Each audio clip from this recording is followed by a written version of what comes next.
Thanks for joining us. We think this is an important topic and an important time. So special thanks to Hannah, and you'll hear from her soon, who really had this idea and has been working on anti-racism for a good stretch and has forgotten more about it than I've learned. So special thanks to her, special thanks to Susie, who's the administrative tech genius, who's going to navigate all of this, getting the videos going together and getting in and out of breakout rooms. Susan Wilson reminded us a while back to look at James Cone, which we did. So we've added a little bit of James Baldwin and James Cone, the cross and the lynching tree, and then Dan Keating, who's on as an attorney here, and he helped us with some of the research. So that's kind of the concept, three-part series. We've got tonight on lynching. We've got next Tuesday on voter suppression, day before Ash Wednesday, and then on February 26th, we have wealth inequality, housing discrimination. So that's kind of the concept, and it's intentionally 2 events before Lent. I think there should be a lament to all of this from our standpoint. This is predominantly, maybe exclusively, a white population. And then, Anna, why don't you tell us more about the title and yourself? Okay. I'd like to share that looking back, I can see that despite growing up on a farm in the middle of Kansas, I began to understand at an early age that the differences between white lives and Black lives wasn't fair. I had no comprehension why.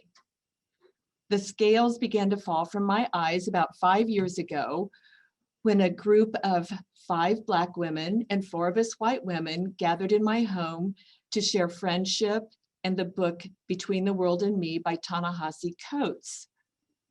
My ongoing journey in an anti-racism cohort made up of whites and people of color, which began 3 years ago, has been an invaluable teacher, as have many books, workshops, and opportunities like this one tonight. My eyes have been opened to the systemic nature of racism in our nation. Moved by my experiences, it came to me in my prayer time one morning in early January that what we needed is a White History Month.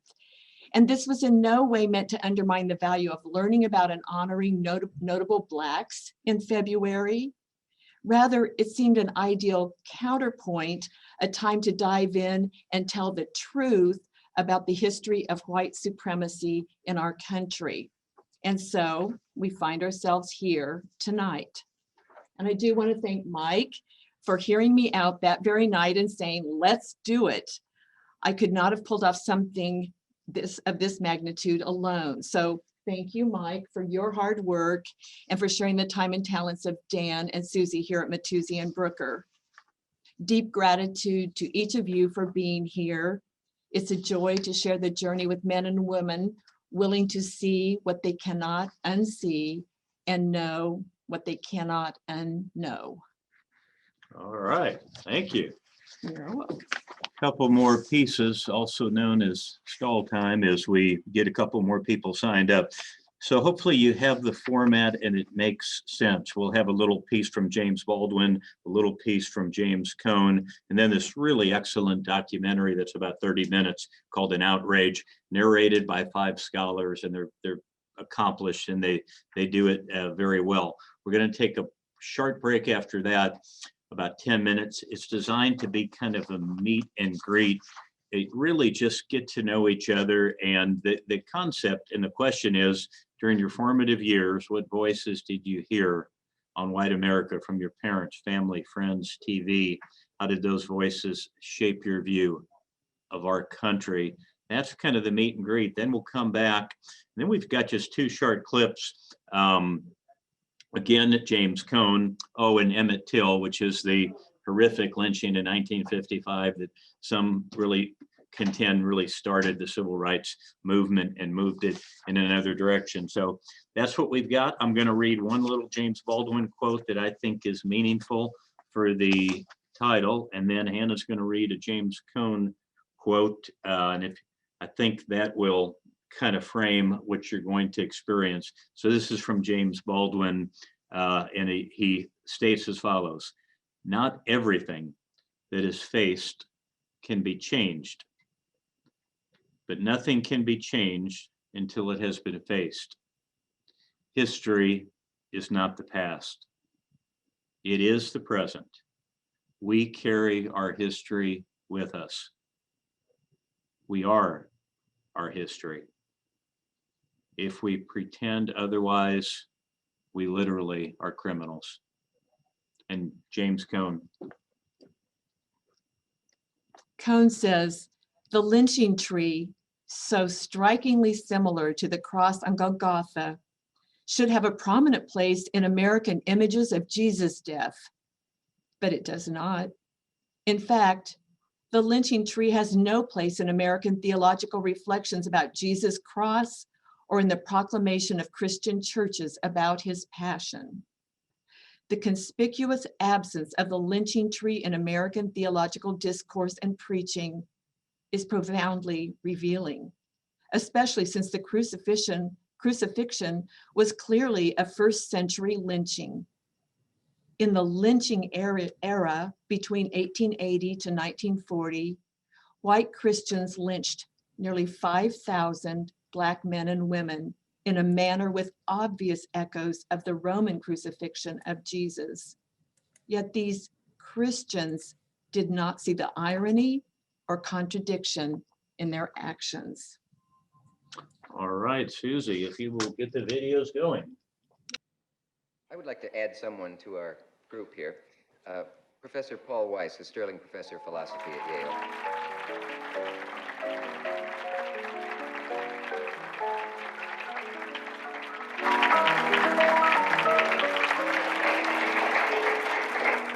Were you able to listen to the show backstage? I heard a good deal of it, but then I was behind the rostrum here. Yes. So I heard only some of it. Did you hear anything that you disagreed with? I disagreed with a great deal of it. And, of course, there's a good deal I agree with. But I think he's overlooking one very important matter, I think. Each one of us, I think, is terribly alone. He lives his own individual life. He has all kinds of obstacles in the way of religion or color or size or shape or lack of ability. And the problem is to become a man. But what I was discussing was not that problem, really. I was discussing the difficulties, the obstacles, the very real danger of death thrown up by this society when a black man attempts to become a man. All this emphasis upon black men and white does emphasize something which is here, but it emphasizes it or perhaps exaggerates it, and therefore makes us put people together in groups which they ought not to be in. I have more in common with a black scholar than I have with a white man who's against scholarship. And you have more in common with a white author than you have with someone who's against all literature. So why must we always concentrate on color or religion or this? There are other ways of connecting men. I'll tell you this. When I left this country in 1948, I left this country with one reason only, one reason. I didn't care where I went. I might have gone to Hong Kong, I might have gone to Timbuktu, I ended up in Paris, on the streets of Paris, with $40 in my pocket on the theory that nothing worse could happen to me there than had already happened to me here. You talk about making it as a writer by yourself. You had to be able then to turn off all the antenna with which you live, because once you turn your back on this society, you may die. You may die. And it's very hard to sit at a typewriter and concentrate on that if you're afraid of the world around you. The years I lived in Paris did one thing for me. They released me from that particular social terror, which was not the paranoia of my own mind, but a real social danger visible in the face of every cop, every boss, everybody. I don't know what most white people in this country feel, but I can only include what they feel from the state of their institutions. I don't know if white Christians hate Negroes or not, but I know that we have a Christian church which is white and a Christian church which is black. I know, as Malcolm X once put it, that the most segregated hour in American life is high noon on Sunday. That says a great deal for me about a Christian nation. It means that I can't afford to trust most white Christians and certainly cannot trust the Christian church. I don't know whether the labor unions and their bosses really hate me. That doesn't matter, but I know I'm not in their unions. I don't know if the real estate lobby is anything against black people, but I know the real estate lobbies keep me in the ghetto. I don't know if the Board of Education hates black people, but I know the textbooks they give my children to read and the schools that we have to go to.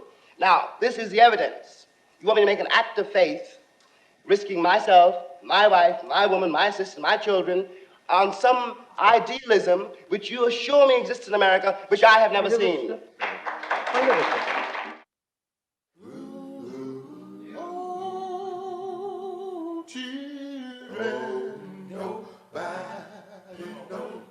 Nobody knows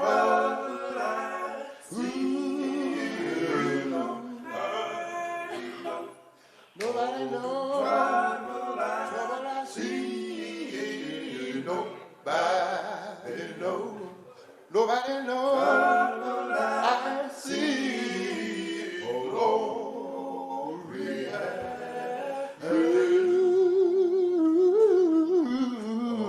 Nobody knows the trouble.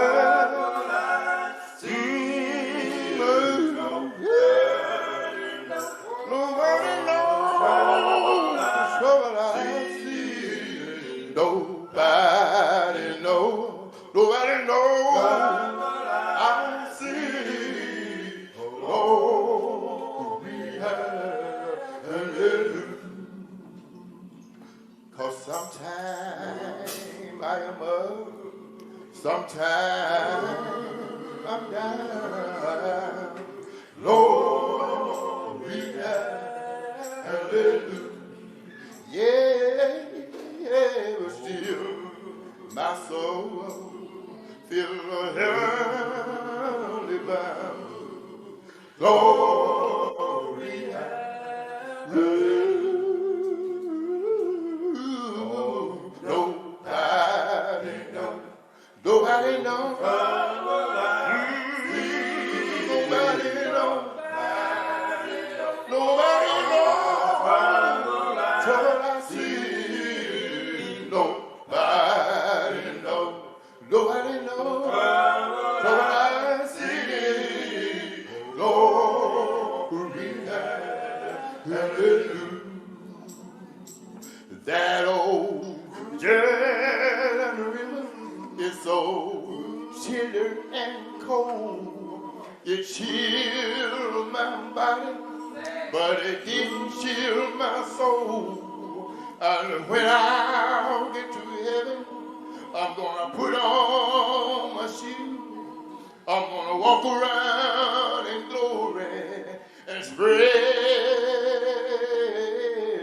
the news.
The sharp division of people into two main groups, the owners and the slaves, left a lasting influence on the society of the South.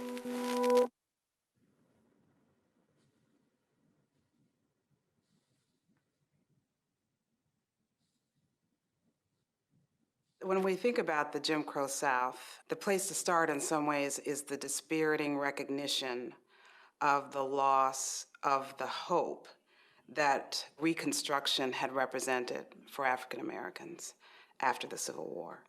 Think about what it must have been like to have been an enslaved person or the children of an enslaved person when you had this hopefulness and then it's all wrenched away.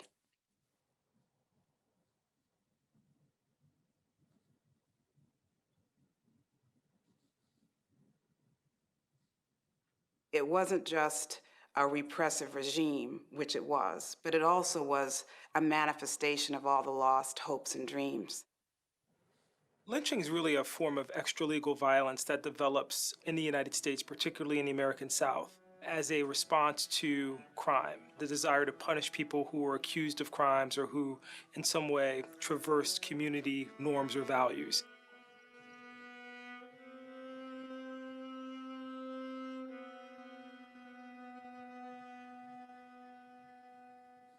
After the Civil War, it becomes increasingly racialized, and it becomes a crime that's perpetrated primarily against African Americans who either speak out in defense of their rights or who, in some sense, traverse social norms. It develops over time as a very useful tool of social control for the white majority in the South, because what it does is create this sense of fear among African Americans, that there's always the possibility of violent retaliation, and this culture of violence has a very discernible impact on the African American community. It's important to talk about it in a couple different ways: the popular imagination of lynching and actual lynchings.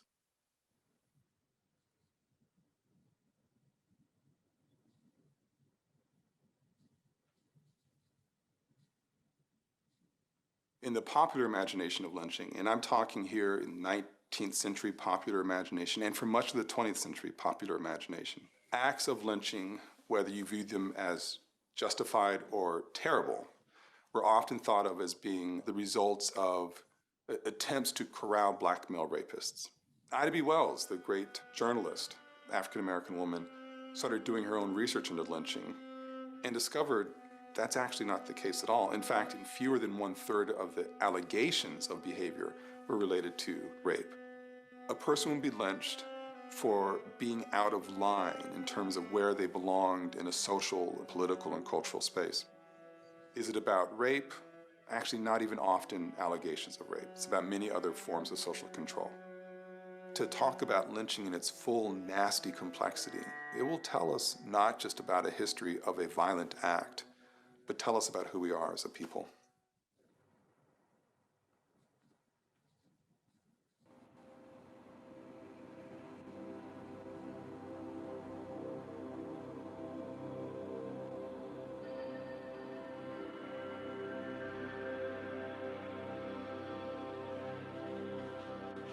We're here to mark John Mitchell Jr., the fighting editor of the Richmond Planet, coming to Charlotte County to protest a lynching of Richard Walker, who was unjustly, unfairly murdered and executed by a lynch mob in Drakes Branch, Virginia in May of 1886.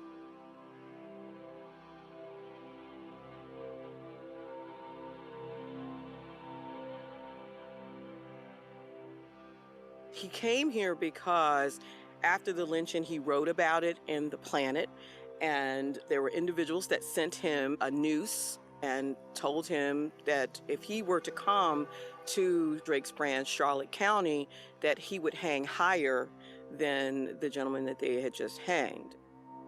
What I understand from my uncles and aunts was passed down from my grandfather, that this was the test. If people are going to threaten his life for something that is inhumane from the beginning, then this was the test to show them that no matter what, he will come here and confront them.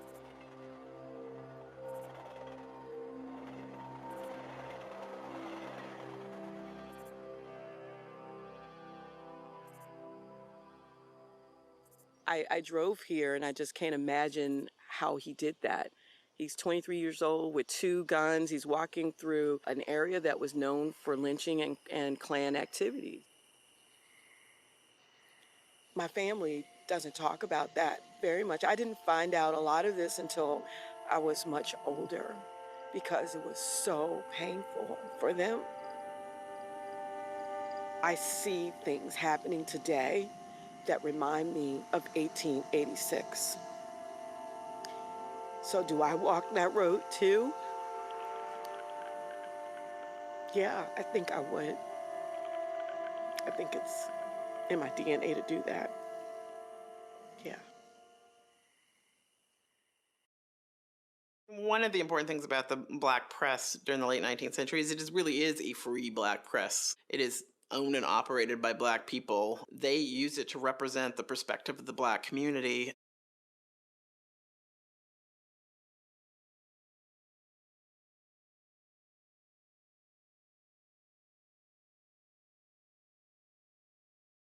When you look at the black press, you find all this protest against things like lynching, segregation. You find narratives that run completely counter to the sort of white mainstream narrative of blacks being indifferent or accepting of certain things.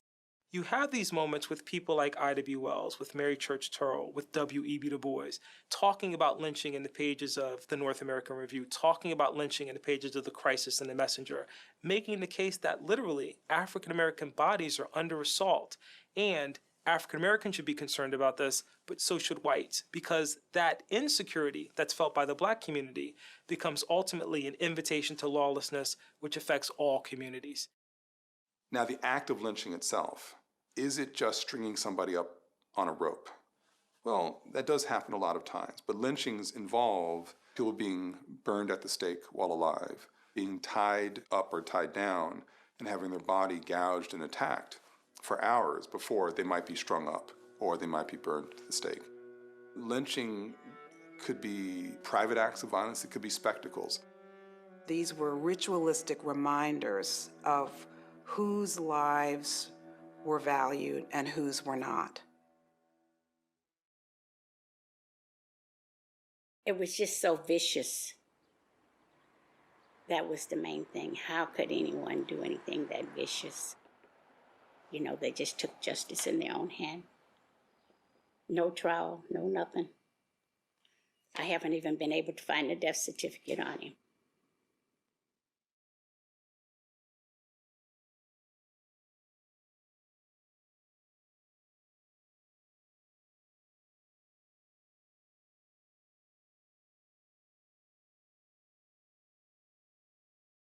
He ran.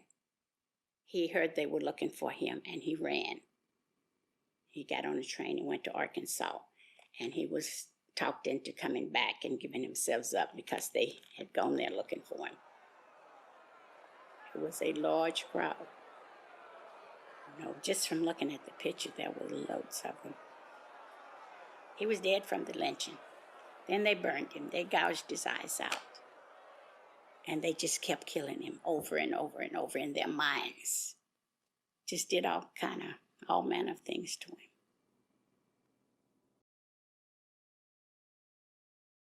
I remember at my house at night, if a white person knocked on our door in the middle of the night or something, my dad always opened the door, and one of my brothers had a gun pointed at the door from the back room. But I was never told why. My family was slaves here.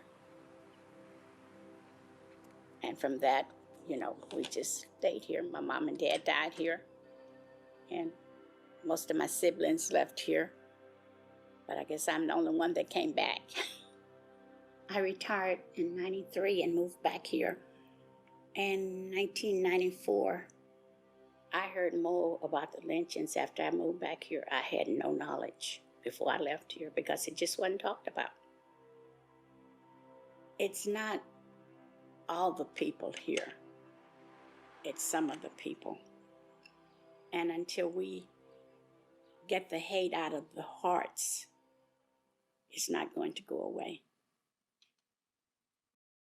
You can move as many statues and many flags as you want off of buildings, but until the hate go, you know, until you clean the heart out, it's not going anyplace.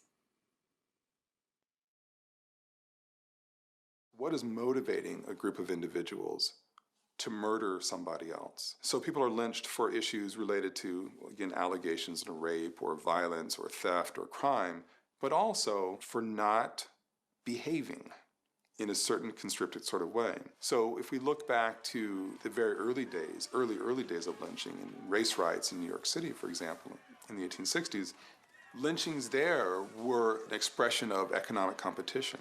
The white Irish, who were the people lynching blacks, with whom they actually lived, lived in the same neighborhoods, there was this incredible fear that blacks would take their jobs once emancipation was declared. Irish mobs started going around and lynching black people, not because any of these people raped anybody, but because they represented a threat to, in this case, Irish dock workers' social standing. Lynching is a declaration in this particular case, and in many other cases, about social status and about citizenship. The violence that we see that materializes in this period is a response to opportunity for African Americans to claim citizenship in a way that's very tangible and very threatening to whites. If they can marry on the same terms, if they can work and demand the same wages, if they can attend the same schools, all these things in some sense have to be threatening to us. How do we arrest that? And you do that through various forms. What the law can't accomplish, the noose can. These lynchings were not viewed as things to be ashamed of. These were things that were part and parcel of what it meant to be in the South at that time. Nobody's ever tracked down or punished for these murders. They're considered part of how the South keeps order in their society. All the days and the years that I'd walked by this farmland, there was never farmed. There was no habitation or anything going on. One day I just decided to ask my father, Daddy, whose land is that? He said, Uncle Frazier. And I said, tell me something about Uncle Frazier. He said, honey, it's a long, sad story.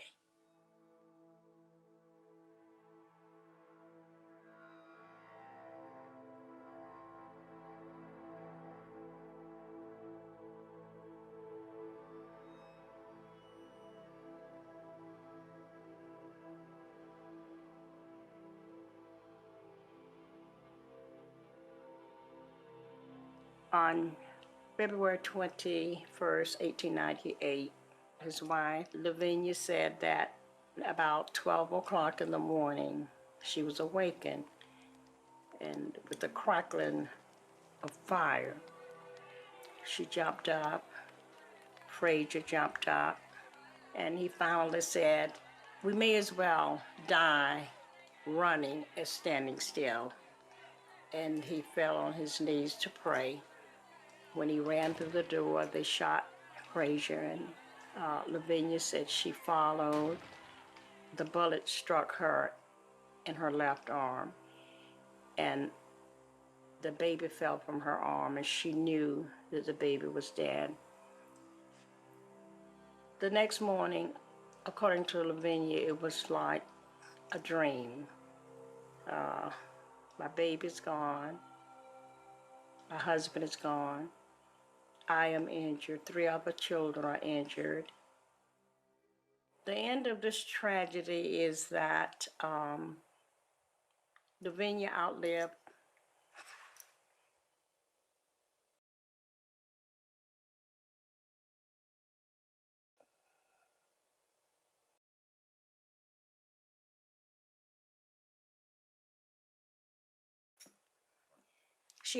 the 5 children. 2 children were hospitalized with pulmonary tuberculosis. The eldest child died from cardiac problem. The Bakers had a very difficult time. The president who appointed him was unwilling to give any type of pension to Lavinia and the 5 children. And so that was primarily the reason why they suffered the way that she did. I'm not feeling or believing that this will ever change. I don't think it will ever change unless something miraculous happens. But as long as man has control of whatever he thinks he has control over, and he can control that, I think that things are going to status quo.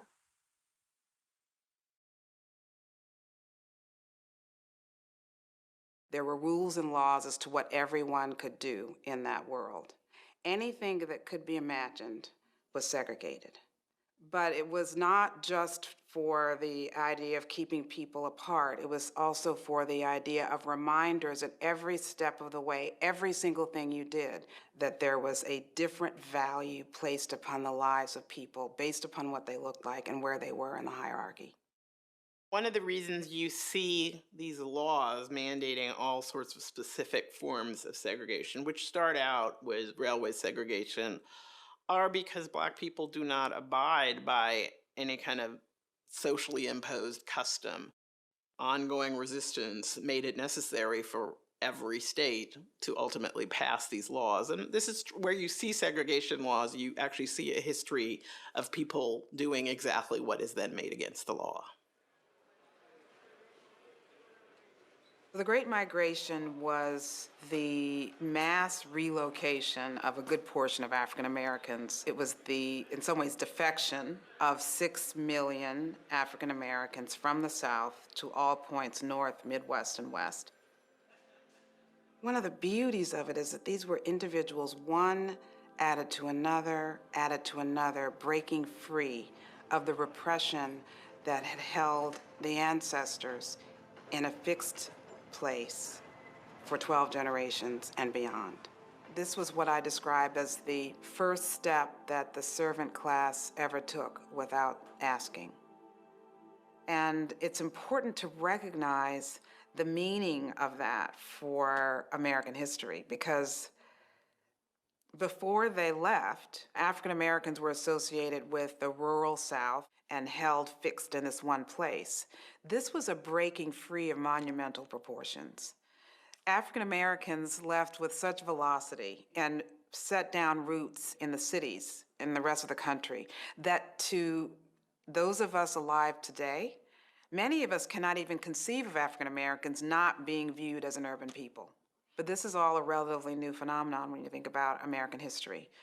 They made themselves into a northern urban people. And in many respects, African Americans made the Emancipation Proclamation come true in their lives in the best and only way that they knew how.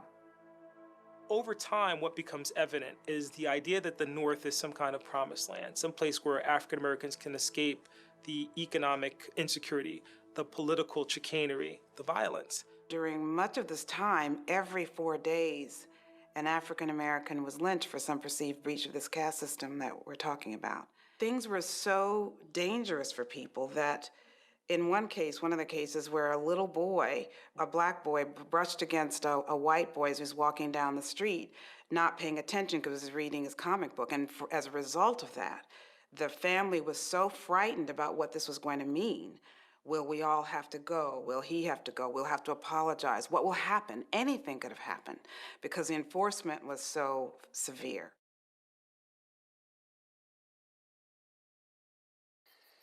It was a burning. He was burned alive. He was tied to a log. He was burned. 5,000 folk all around cheering. People selling concessions. It was like a stadium event.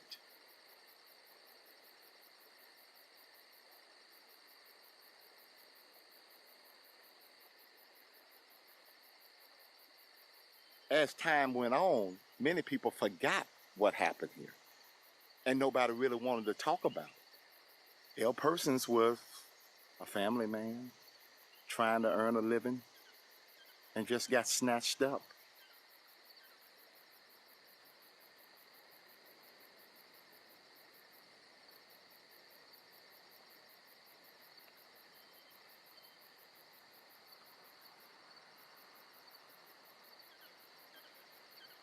There was this 10-year-old Black kid that was somehow there, and somebody brought him to the front and made him look at the burning body of L. Persons and say, look at this. This is what happened to niggers who mess with or kill white women. And I always think about that little boy. What was in his mind from that day forward? How did he process that? How did he live with that image in his mind for the rest of his life? It's eerie. You're looking around, you see some of the trees just drooping over, and they're still alive and bearing witness to what happened here and asking us not to forget.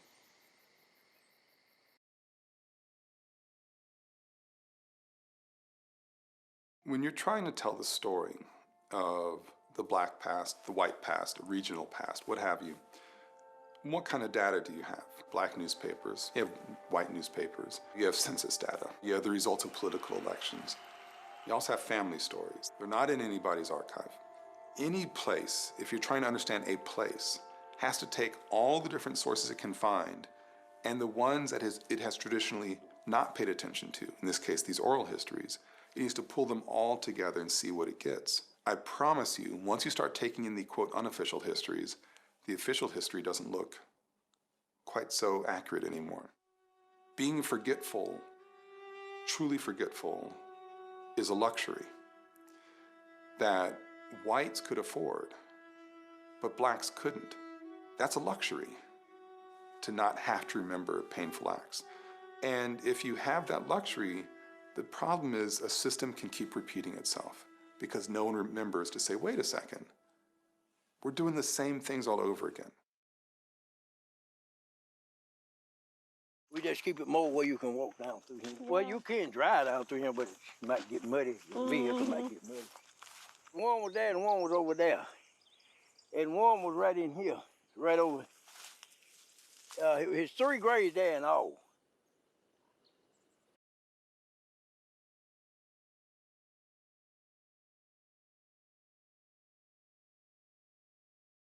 And the old man back up there, he the one told me whenever I come back in with the wicking for him. We was getting some of the cows up, and we come across this. And I asked him who in the world that was. And that's the time he told me.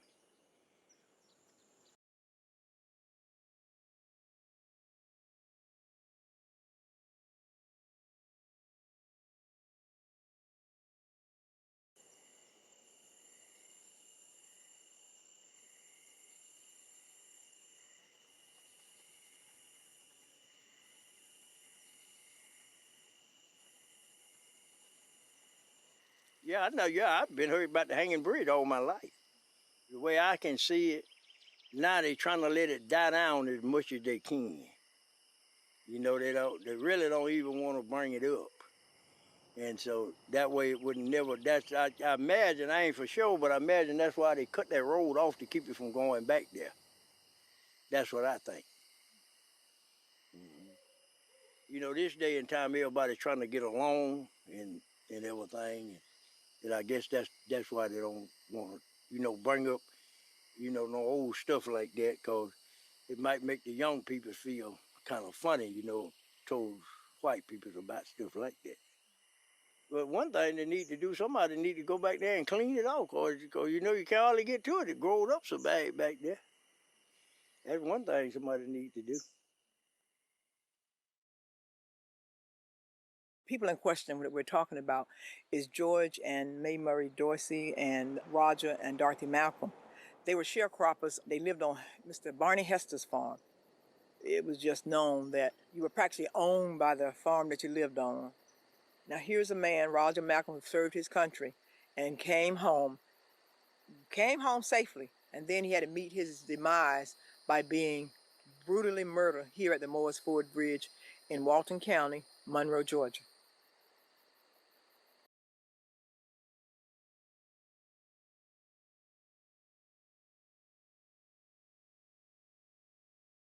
There are families who are still grieving about this. It doesn't matter that it happened 70 years ago. To the family, it's just like yesterday.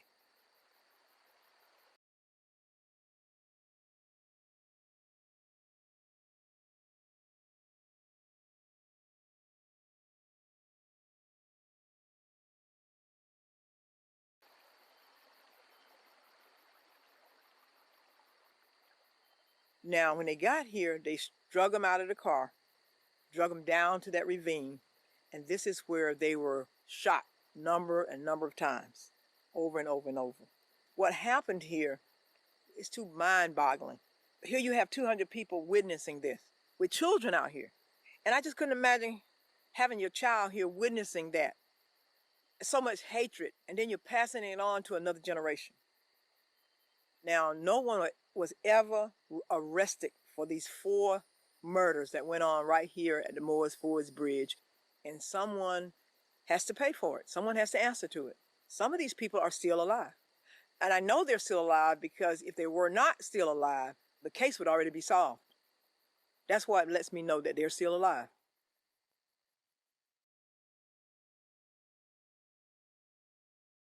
For most of the history of African Americans in this country, going back to 1619, the vast majority of this time, actually 246 years, were spent in enslavement. That's 12 generations, 246 years. No one alive today will be here at the point at which the amount of time that African Americans were enslaved will match the amount of time that African Americans have been free. Just think about that. That's a reminder of how long it lasted. The fact that black families have held together, almost relentlessly so, always trying to restore themselves in the wake of so much structured violence, is really kind of astonishing. When your family is made victim to this kind of violence, the family's changed forever. It becomes part of that family's genetic code. And how they manage that pain and suffering it's hard to fathom. You don't recover from that sort of thing. You might go to work soon again. You might be able to keep the roof over your head, but you never recover. Where we happen to be now, where there's a reinstitution of publicly recorded displays of African Americans being killed before our eyes, that is occurring at a similar rate to that of lynchings during the earlier part of the 20th century. That is a heartbreaking symmetry of public attack on people who had been at the lowest caste from the time of the founding of the country. What's been revealed with all these cell phone videos and so forth is the way in which Black people are subject to a kind of extra legal violence that tries to keep everyone under control by making it clear that there will be no mercy and no pause for any kind of due process. Black Lives Matter moments have been prevalent in our history, and it's our inability sometimes to recognize the wound crying out that put us in this endless cycle of every generation growing up in the shadow of some Black brutalized body. And my father and my parents grew up in the shadow of Emmett Till. I grew up in the shadow of Yusef Hawkins. My son will grow up in the shadow of James Byrd and Trayvon Martin. If we think of our country as a family, families often have secrets. Families have things they don't want to talk about, things that we'd rather just not discuss. Who would want to think about these awful things? And yet we're living with them every day. Whether we talk about them or not, whether we recognize them or not, whether we acknowledge them or not, whether we speak of them or not, we're still living with the effects of them. It's like children sitting at the table and watching the older people discuss some family secret that the children are not supposed to know about. And the children are the inheritors of those secrets. The children are the inheritors of all that's gone before, and we too are the inheritors of all that's gone before. We still are dealing with the ramifications of these secrets. I feel that as a country, we can't move forward until we assess how we got to where we are and where it is we happen to be.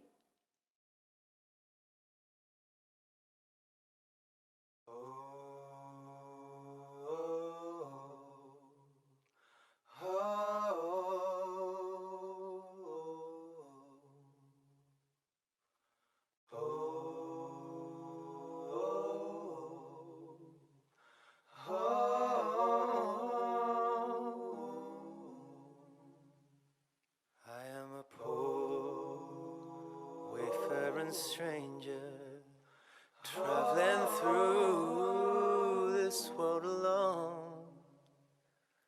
There's no sickness, toil or danger in that bright land to which I go.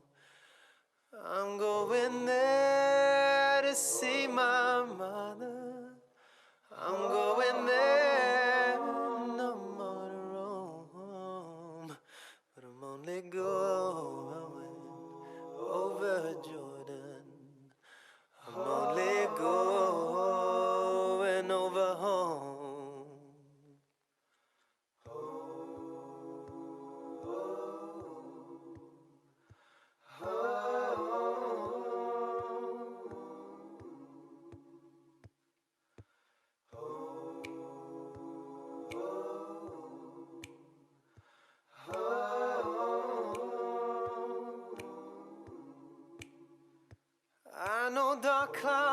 clouds gather around me. I know my way is rough and steep, but beautiful fields lie just beyond me, where souls redeem, the vigils keep. And I'm going there to see my Father. I'm going there, no more to roam. I'm only going over Jordan. I'm only going over home. Okay, folks, heavy, right? Just, that is heavy. So emotionally heavy and taxing. So what we're inviting you to do now is just resist the temptation just for another 10 minutes or so to just dive deep into all the layers of this.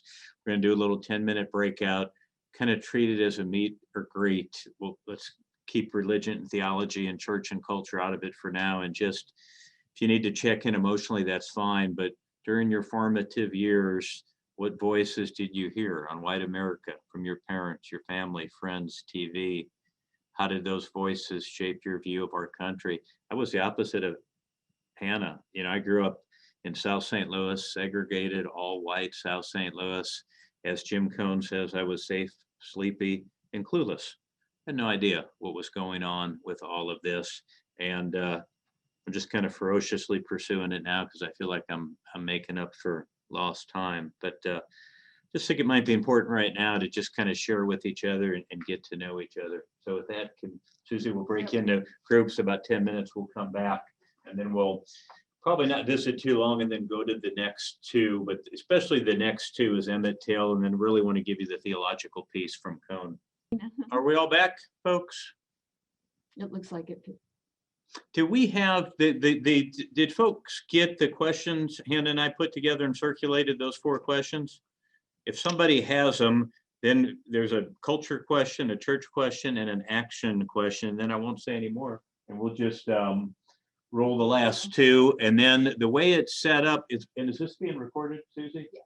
Okay, so this is being recorded. So if we get this question all the time, we're just going to post this on the website. So just like the podcast interviews where you can at your leisure go, this will be posted and you can go in there and re-listen anytime. So don't think you have to ferociously take notes or anything. And then how long will they have in that group? And will they just leave from their small group? Oh, or yeah. Will we gather together at the end to No, wrap it up? I'm not planning to get to, so you've got an unlimited amount of time to visit. So instead of stopping you at 30 minutes or something, because sometimes these groups just roll on their own.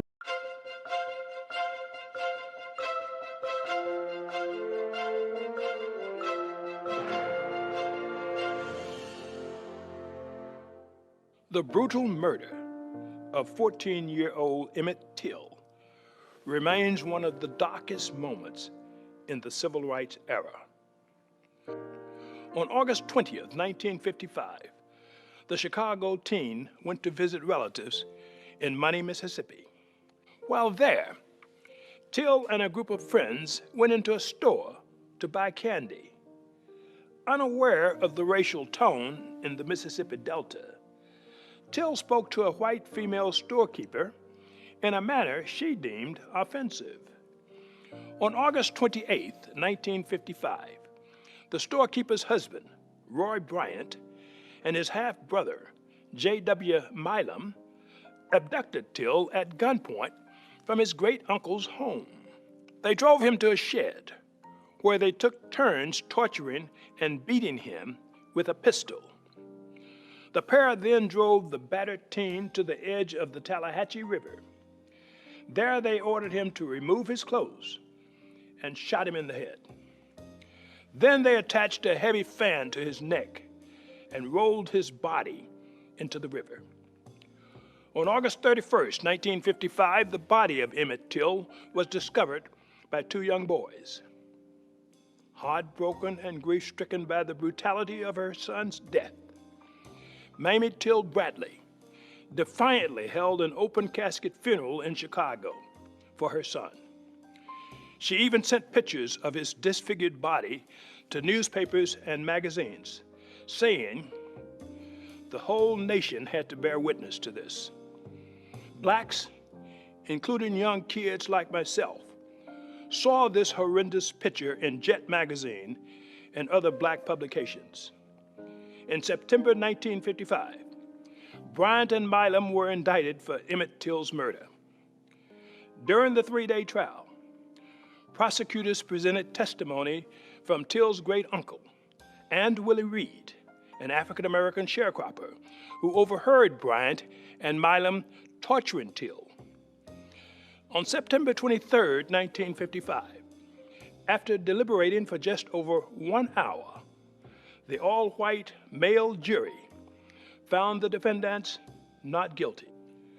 7 years after their acquittal, one juror admitted during an interview that most of the jurors believed Bryant and Milam were guilty, but acquitted them because the mandatory punishment of life in prison or death seemed too harsh to impose on white men for killing a black boy.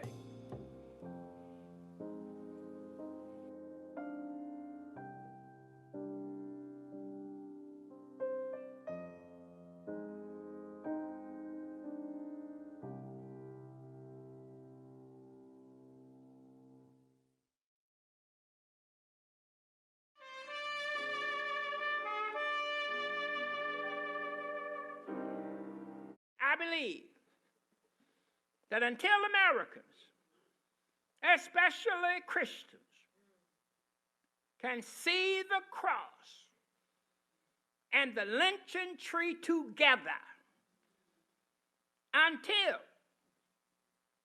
we can identify Christ with re-crucified black bodies hanging from lynching trees, there can be no genuine understanding of Christian identity in America,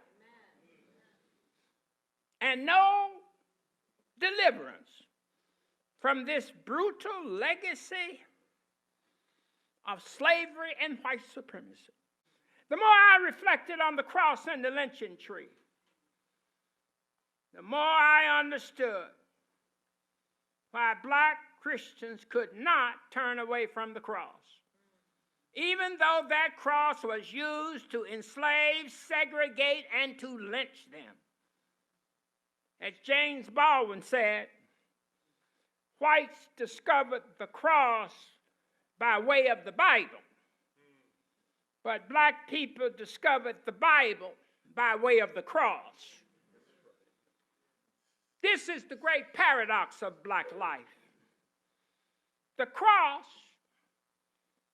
sits at the center of the gospel of Jesus, and also at the center of black life in the United States, taking the form of a lynching tree.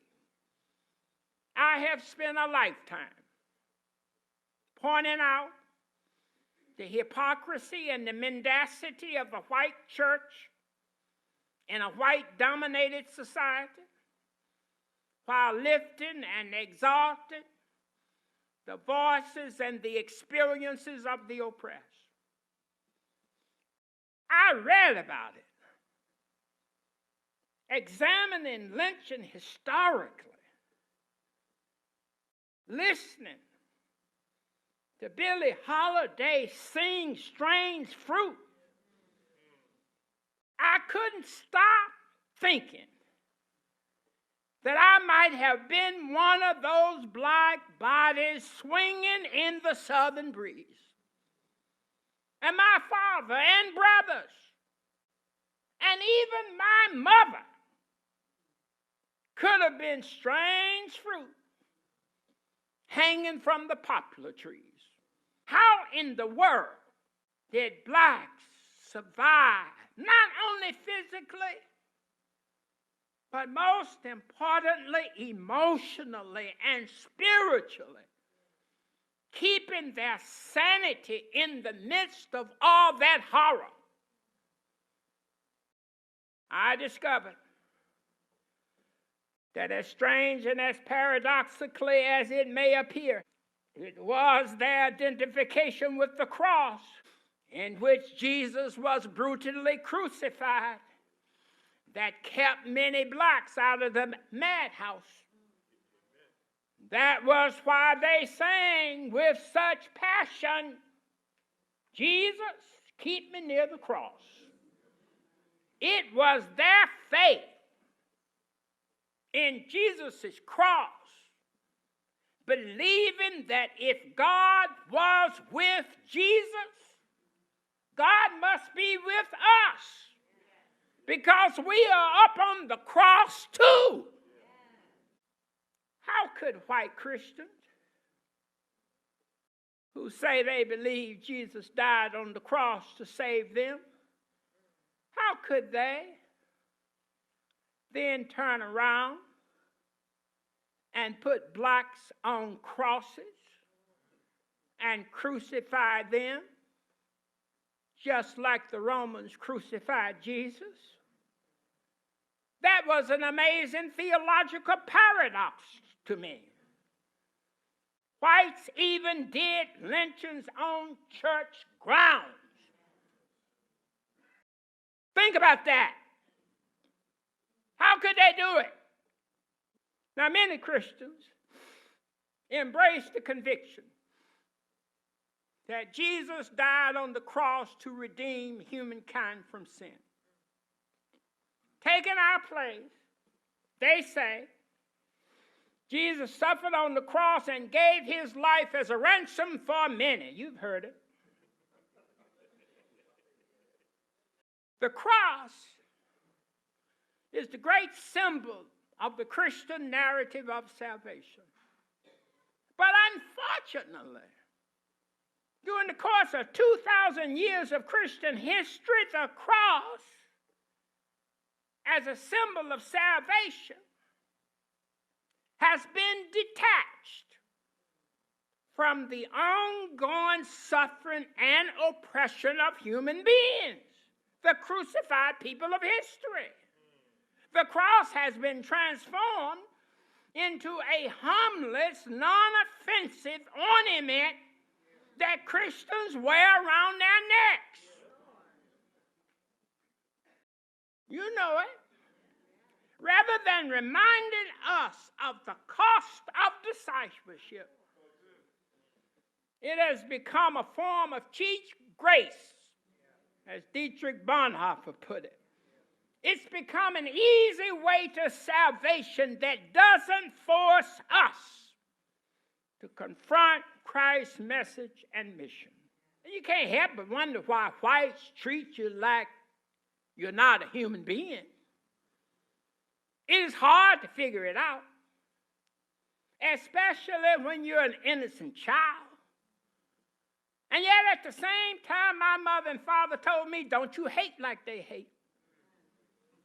Hatred is too heavy a sack to carry, wrote James Baldwin.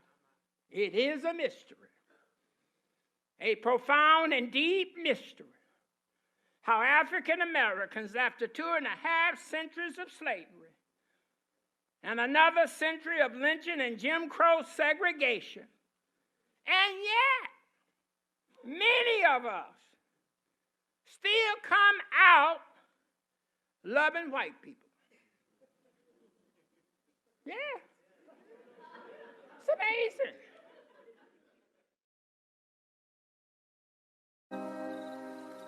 Southern trees, barren, strange fruit,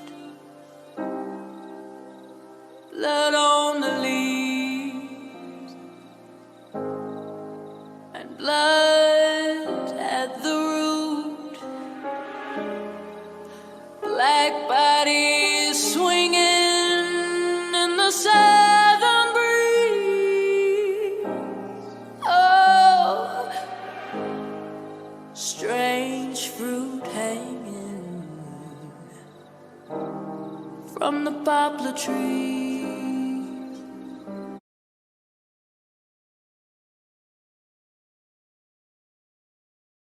Okay, folks, before we break again, let's say you want to go further with some of this material, 3 options. James Cone is obviously a great Black theologian, liberation theology. I do podcasts. You just Google him and you can get, expanded versions of this. I know you've read, Hannah, The Cross and the Lynching Tree. Cross in the Lynching Tree. That's his seminal book. Isabel Wilkerson, who you saw in the documentary, this is her big book, Cast. Really incredibly researched. She won a Pulitzer Prize for a prior book. She's will be speaking next week, February 18th, Kansas City, Kansas Library. It's available via Zoom. There's a waiting list for it because she's so popular, but that's an option. And then the video we ditched to put in the Cone video was the Lynching Museum. Brian Stevenson, who's done so much work with death row patients, who in Montgomery, Alabama, as part of his deal, has a lynching museum. So you can take a little tour, go to Atlanta, Birmingham, Alabama, Montgomery, Selma, and really kind of trace key civil rights era stuff. But there's a 15-minute, 60-minute interview that you could Google where Oprah interviews him, and just you kind of walks you through his life's work, and probably a million other resources. But that'd be a couple ways to go further if the subject matter is one you want to go further with. Okay, we won't come back at a group together just because it's too hard to figure out how these groups, some might just go 20 minutes, some might go 40, and who knows. So we'll just leave you for some hopefully robust and meaningful small group discussion, and thanks for coming.